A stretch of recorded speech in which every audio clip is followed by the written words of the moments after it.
vas aussi nous parler de Spider-Man. Je réponds en fonction de tes questions. Moi, il n'y en a qu'une, hein, c'est le démarrage. Ah ouais, c'est tout? D'accord. Après, ok. je réagis à ce que tu D'accord. dis. Ok. Allez, Eh bien, on y va donc. Alors, que trouve-t-on dans la bibliothèque de David Abiker? Alors, au hasard, on va trouver déjà des livres de presse, parce que j'en reçois pas mal. Alors, c'est pas ceux que je lis en priorité. Mais enfin bon, il y en a plusieurs piles comme ça. Alors, qu'est-ce qu'il y a en livre de presse? Un contre-exemple, voilà, ça c'est un service de presse pour le prix du style.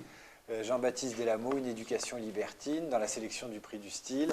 Celui-là, je l'ai lu, moi j'ai trouvé ça formidable. Qu'est-ce qui fait que tu lis un livre de presse? Celui-là, ce qui a fait que je l'ai lu, c'est que c'est les premières pages. Il y a une description de Paris qui est extraordinaire. Ça se passe au XVIIIe siècle. C'est l'ascension d'un jeune ambitieux.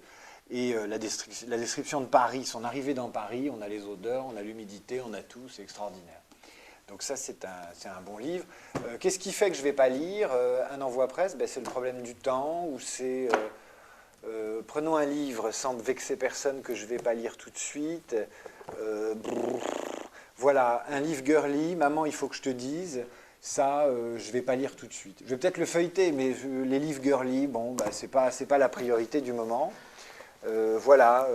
Ça je vais feuilleter, peut-on être romantique en levrette? Ça je vais feuilleter éventuellement, mais c'est un intérêt tout à fait animal, quoi. Ça pourrait être girly un peu, ça. Ça peut être girly, et peut-on être romantique en levrette? C'est toujours pareil, ça dépend de quel point de vue on se place.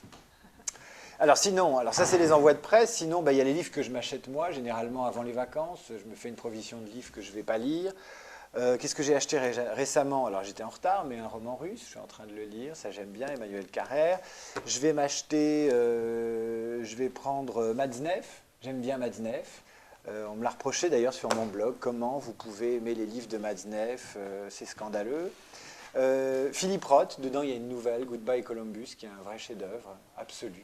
S'il y a une chose à lire de Philippe Roth, je pense que c'est Goodbye Columbus, c'est cette nouvelle. C'est une œuvre de jeunesse, en fait. C'est très, très touchant. C'est très beau, magnifique. Alors, j'aime bien les auteurs qui me font rire. Jean-Paul Dubois, formidable, drôle. Il y a notamment une description de masturbation dans un roast beef extraordinaire. C'est d'ailleurs digne de Philippe Roth, qui, dans le complexe de Portnoy, raconte des séances de masturbation extraordinaires. Donc, masturbation levrette, c'est assez... C'est revenu comme ça, mais bon, puisqu'on parle d'amour, on peut citer aussi Ian McEwan, cet Anglais qui est génial, qui a fait un bouquin qui s'appelle Délire d'amour, c'est pas le dernier. Toujours amour, pourquoi pas. Dominique Noguez, membre du prix du style, auquel je fais une pub éhontée. Amour noir, formidable. Formidable auteur, Dominique Noguez. Qu'est-ce qu'on va trouver d'autre? En dehors des livres achetés pour partir en vacances, alors? Il y a les livres à jeter, mais ceux-là, on ne va pas en parler. Et les livres d'histoire? Alors, les livres d'histoire. Alors, moi, j'ai une passion pour toutes les périodes troubles, tout ce qui est un peu cracra. Donc, je vais avoir les mémoires politiques de Marcel Déat. Je vais avoir la biographie, mais ça, c'est un grand classique. C'est devenu un grand classique de Kershaw, Yann Kershaw, Hitler, en 2 tomes.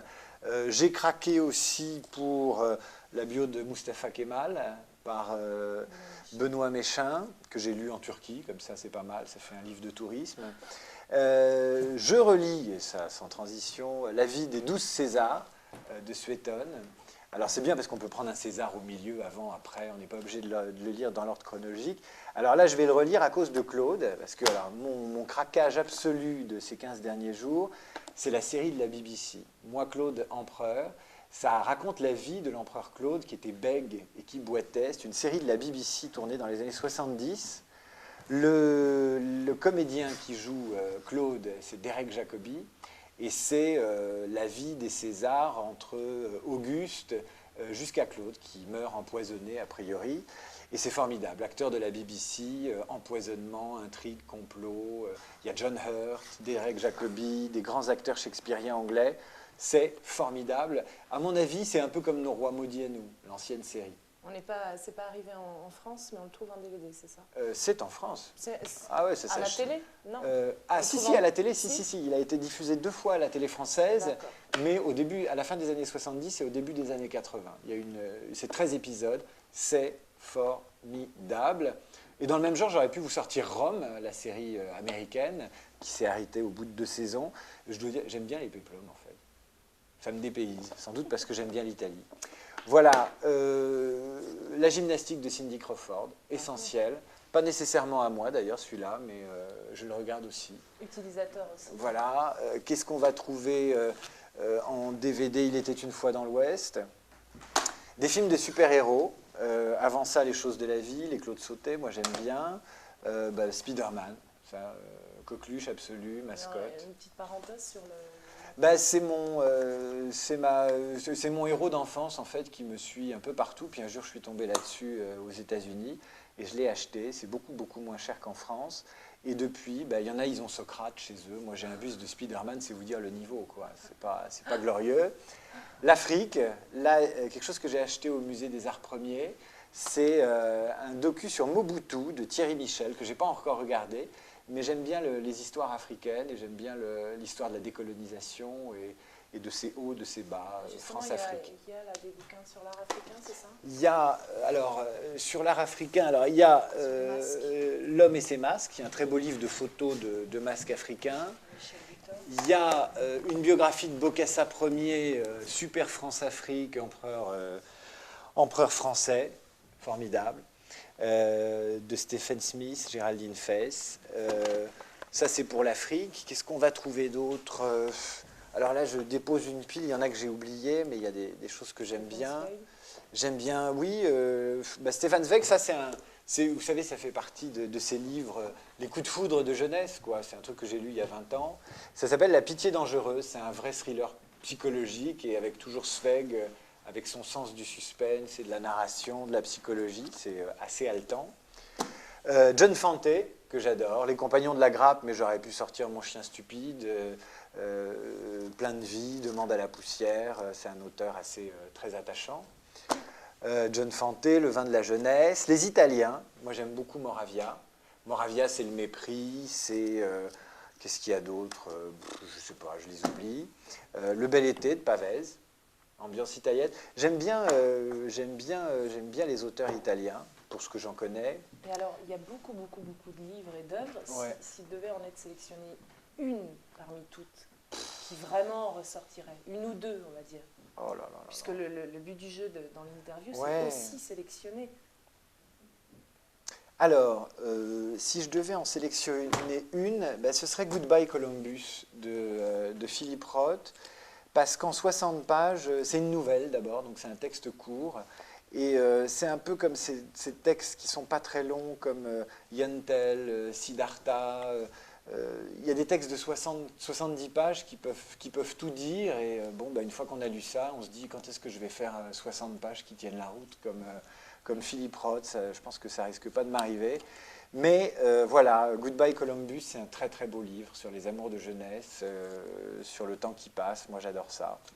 Sinon autre chose, mais alors plutôt culte, il y a les Chase, donc là impossible de se souvenir d'un Chase quand on en a lu 10 pendant un été, un jour ça m'est arrivé, j'avais 20 ans, j'ai lu 15 Chase, je les relirai, je me souviendrai de rien, mais dans Chase il y a aussi une ambiance, un très grand auteur de polar. Et un mot là sur l'intégrale. L'intégrale de Maus, là. Maus, Maus c'est la BD. C'est la BD d'Art Spiegelman. Finalement, il n'y a qu'une BD là, sur cette page. Ouais, je ne suis pas très BD. Je suis pas très BD. Le peu qu'on m'a offert, parce que j'en achète jamais, quasiment jamais, elles étaient plutôt pas mal. J'aurais pu sortir aussi Sin City, une autre BD pas mal. Alors sinon, il y a un bouquin, je voulais en parler, parce que j'ai un attachement pour ce livre un peu particulier. C'est un livre d'André Pousse, je ne suis même pas sûr que ce soit lui qui l'ait écrit.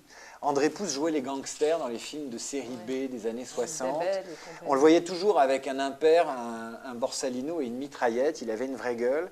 Et André Pousse, je l'ai interviewé il y a 2-3 ans, et il est mort quelques mois après, sans rapport de cause à effet. Et c'était un sacré bonhomme, André Pousse. C'est un type qui a été dans les pionniers du Veldiv. Il faisait du vélo, puis ensuite il a fait du casting pour des numéros de music-hall. Et ensuite il a joué les seconds rôles. Il a continué à faire du vélo, d'ailleurs. Il a continué à faire du vélo, mais je crois qu'il est mort dans un accident de voiture à 80 piges. Ce qui est un peu con comme mort. Il me semble, mais il me semble qu'il est mort dans un accident de voiture. Et je l'ai vu à la fin de sa vie. passer 1 heure avec lui. Et c'est comme Maurice Biraud, André Pousse. C'est comme c'est la génération des Bernard Blier. Donc il aurait pu faire les tontons flingueurs, André Pousse. Il ne l'a pas fait, mais c'était une gouaille, c'était une façon de parler. Et donc j'ai sa dédicace. Je suis un peu fétichiste sur ce coup-là. Mais voilà, André Pousse, je balance pas, je raconte. Alors, on retiendra en priorité le Roth, c'est ça? Ouais, Goodbye, Puis Goodbye sinon, Columbus. tout ça Alors, possible en fait, ouais, mais ça dit ma dispersion, hein, tout simplement. Tout ça dit une dispersion, des livres qu'on commence, qu'on finit à peine, et puis il y en a au bout desquels on va. J'ai pas parlé des Bienveillantes, que j'ai trouvé extraordinaires. Bon, c'est peut-être un lieu commun, mais alors là, pour le coup, les Bienveillantes, je suis allé au bout. Alors, on va clore cette, il faut arrêter, interview. ouais. Voilà.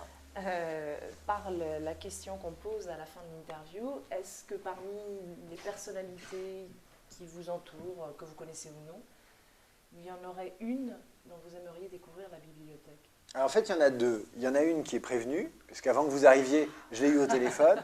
Il y a Elisabeth Lévy, donc elle m'a dit, moi, ça m'intéresse. Donc là, il y a un de ses bouquins. Sur le premier pouvoir, donc elle raconte son émission, comment son émission s'est arrêtée. Alors il y en a un, il n'est pas au courant, mais j'aimerais bien que vous alliez le voir, tout simplement parce que je pense que je dois à ce type les plus grands fous rires de ma vie, en tout cas un des plus grands, c'est Philippe Vandel. Philippe Vandel, je pense qu'il vous recevra pour vous montrer sa bibliothèque s'il a le temps. J'ai beaucoup ri avec Philippe Vandel et je lui suis très reconnaissant des fous rires que j'ai eus avec lui. Alors on va essayer dans les prochains, voilà. Dans ma bibliothèque, d'aller rencontrer ces deux personnes. Merci David Bonne chance, Vicaire. merci à vous. Ok. Impossible de faire une sélection de 3 heures, François. Mais je te dis, il a passé une demi-heure à déplacer sa bibliothèque. J'étais là, mais non, mais arrête. Non, mais c'est parfait parce que. C'est le fouillis. Bah Il y a ouais, des gens, ils ont la recherche du temps perdu. Non, oui, mais je le relis. le but du jeu, c'est quand même que Ouais. les gens puissent un peu en